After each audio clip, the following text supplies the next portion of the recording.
আসসালামু আলাইকুম ওয়া রাহমাতুল্লাহ। আজকে আমি আপনাদেরকে জানাবো মানুষ ঘুমালে তার আত্মা কোথায় যায়। রাসূল সাল্লাল্লাহু আলাইহি সাল্লাম যা বলেছেন সে সম্পর্কে।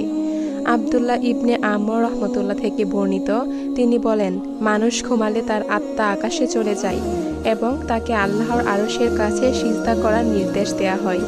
যে ব্যক্তি পবিত্র অবস্থায় ঘুমায় তার আত্মা আল্লাহর আরশের কাছে সিজদা দেয় এবং যে ব্যক্তি অপবিত্র ছিল তার আত্মা আরশ থেকে দূরে সিজদা দেয়।